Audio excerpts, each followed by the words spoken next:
Cari telespettatori, eccoci qua, la sigla non finiva più, ben ritornati anche quest'oggi, è venerdì, quindi ci troviamo insupportati dallo CGIL, ma questa volta anche con due presenze giovani, per parlare della giornata della memoria, la necessità, il bisogno della memoria, perché la memoria, tra virgolette, è necessaria. Stiamo parlando naturalmente del ricordo della Shoah e anche altri fatti che sono capitati. Per parlarne qui in studio Fulvio Dal Zio, segretario generale CGIL del Veneto, ben ritornato segretario.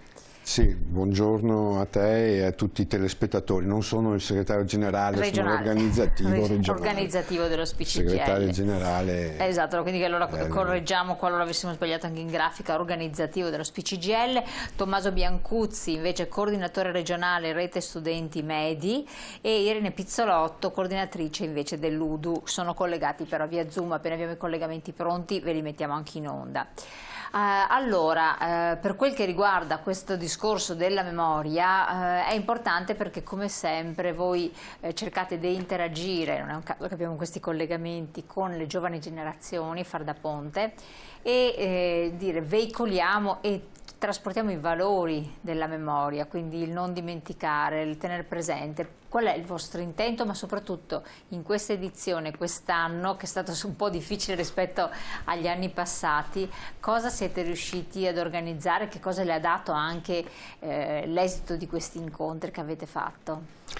Sì, intanto permettimi di salutare Eleonora e Tommaso. Credo che ce li abbiamo. Sì, mi sembra di sì. Ecco, oltre sono due bravissimi ragazzi. Eccoli qua, ben arrivati con noi. E due studenti modello, perché Eleonora è il terzo anno di Belle Arti di Ca' Foscari, Tommaso è in fase di tesi alla Facoltà di Lettere Antiche del Liviano qui di Padova, e sono la testimonianza appunto che l'impegno sociale che loro praticano tutti i giorni spesso non è incompatibile con lo studio, insomma, perché è giusto e sacrosanto l'impegno sociale, ma per le giovani generazioni noi crediamo che sia importante anche lo studio, il percorso di studi, e questo non deve dare appunto il loro impegno a detrimento degli studi.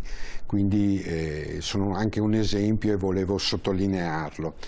Tra l'altro Tommaso e Eleonora sono stati protagonisti di un'iniziativa che abbiamo fatto martedì 26 al pomeriggio, quindi il giorno prima del giorno della memoria, e poi dirò appunto come si è svolto, ma riteniamo fondamentale, come dicevi tu, insomma, non dimenticare. La memoria va continuamente rivitalizzata, insomma, noi dobbiamo conoscere la nostra storia, perché per sapere dove andare, per guardare il futuro, noi dobbiamo sapere da dove veniamo, non possiamo scordare o lasciare cadere nell'oblio fatti che hanno segnato in maniera pesante e tragica anche e soprattutto il nostro paese, l'Europa e il mondo intero. Quindi se vogliamo guardare avanti, dare una prospettiva di pace, di democrazia, di benessere, dobbiamo sapere da dove veniamo. Per cui ecco, come SPI siamo costantemente impegnati per appunto approfondire la memoria e cercare di divulgarla non solo appunto agli anziani, ma anche e soprattutto in un legame con le giovani generazioni. Martedì 26 pomeriggio abbiamo fatto un'iniziativa. Voglio chiedere magari se la regia riesce a mettere in onda la slide, la memoria necessaria 26 gennaio 2021. Vediamo se riusciamo, perché è una slide molto scura, sì, anche bella toccante, però vediamo un attimo. Sì, ecco, abbiamo fatto il giorno della memoria, è stato istituito con una legge del 2000, la numero 211 del luglio 2000, in cui in quel giorno, il 27, come risaputo, è stata scelta come data perché il 27 gennaio del 1945 l'Armata Rossa, le truppe dell'Armata Rossa hanno liberato il campo di concentramento e di sterminio di Auschwitz. Tra l'altro io ho avuto occasione di andarci 2 anni fa, credo sia stata un'esperienza molto, molto emozionante, molto toccante, e credo sia opportuno che ognuno di noi almeno una volta nella vita vada a vedere, insomma, a rendersi conto di persona cosa può essere stato quel mondo.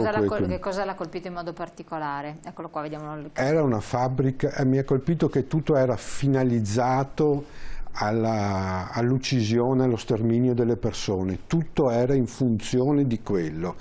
Siamo stati anche a Birkenau, che è il campo di sterminio. Auschwitz è il campo di concentramento, ma comunque tutti lì lo stesso, le vittime erano continue. E Birkenau, che fa sempre parte del complesso di Auschwitz, è il campo di sterminio. Anche la terminologia ti dà l'idea di cosa, di qual era lo scopo di quel luogo aberrante. Poi Auschwitz ha anche un terzo luogo, un terzo campo di concentramento, dove è stato detenuto Primo Levi in questo campo. Comunque cioè non ti rendi conto, ecco, una persona normale non può capire, non la capisce quella cosa è successo, è aberrante, è altro da te, però è importante conoscere, ecco. Per questo la memoria necessaria. Noi, come dicevo, nel 2000 in Italia è stata istituita il giorno della memoria, il 27, il perché l'ho appena spiegato, e si ricordano tutte le persone che sono state deportate nei campi di sterminio, nei campi di concentramento. Quindi indubbiamente la popolazione, gli ebrei, che hanno subito una tragedia come lo Shoah, che è stata una cosa inimmaginabile, immane, una tragedia pazzesca, ma non c'erano solo gli ebrei.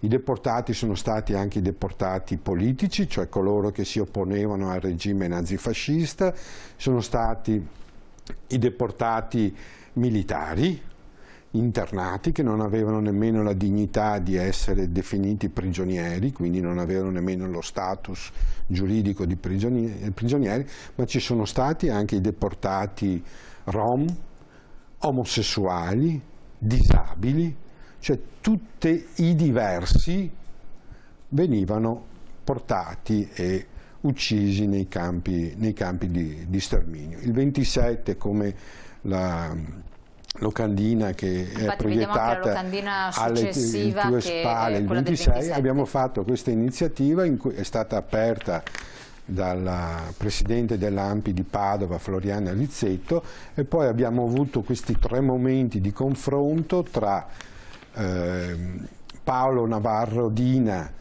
che è consigliere della comunità ebraica di Venezia, con Camilla, che è una studentessa del liceo classico di Verona. Poi c'è stato Tommaso, che in collegamento con noi, che ha avuto un momento di confronto, uno spazio di confronto con il generale Maurizio Lenzi, e poi c'è stata Irene, che ha avuto un confronto con Iafrate, il dottor Eugenio Iafrate, che fa parte del Consiglio nazionale dell'ANE, dell'Associazione Nazionale degli Ex Deportati, mentre il generale Lenzi è il presidente della Federazione Padovana dell'ANEI, l'Associazione Nazionale Ex Internati, ed era in collegamento dal Museo dell'Internamento che c'è qui a Padova, che invito tutti, anche qui è più semplice, quando si potrà tornare a visitare tutti i luoghi, di andare a visitarlo, perché indubbiamente anche quella è un'esperienza molto significativa, toccante. Tra l'altro il Museo dell'Internamento è di fronte al Giardino dei Giusti, che c'è anche qui a Padova, e merita assolutamente di andare. Non è tempo perso, è tempo assolutamente guadagnato. Quindi ecco, abbiamo ricordato il giorno della memoria, l'abbiamo intitolato il 26 gennaio mattinale, il pomeriggio, la memoria necessaria, appunto perché malgrado la situazione pandemica che impedisce giustamente di avere incontri aperti al pubblico, abbiamo comunque ritenuto indispensabile avere questo momento, ricordarlo, l'abbiamo costruito così, non con i soliti interventi, insomma cercare di renderlo più vivo, mettere a confronto chi ha vissuto, o meglio i nostri tre invitati che hanno partecipato, insomma sono figli, parenti, hanno avuto parenti, sì, perché ormai coloro che sono stati purtroppo testimoni diretti,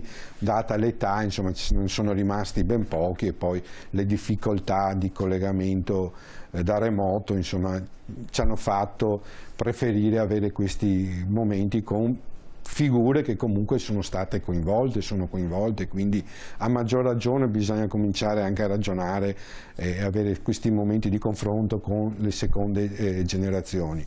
Poi abbiamo fatto anche a livello regionale, Padova, Treviso hanno avuto dei momenti specifici, sempre da remoto, il 27, Belluno, quindi la giornata proprio, il giorno proprio della memoria, e il 27 pomeriggio, sempre come SPI regionale, il coordinamento donne dello SPI regionale ha realizzato un momento, uno spazio, anche lì sempre da remoto, in cui sono state lette lettere delle donne che sono state deportate nei campi di concentramento. Anche quella è stata un'esperienza, un momento molto, molto significativo, molto toccante, e abbiamo quindi ricordato, abbiamo partecipato al giorno della memoria in questo modo. Ovviamente l'auspicio è che il prossimo anno riusciamo a fare queste iniziative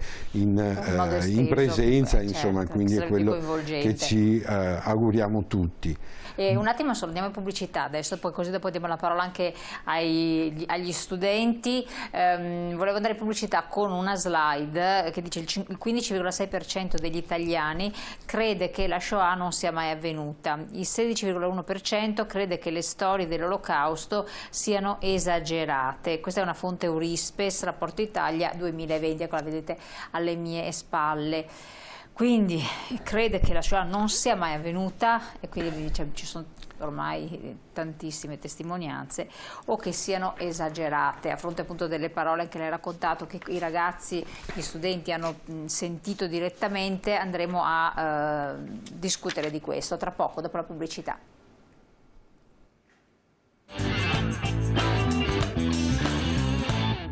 Ok.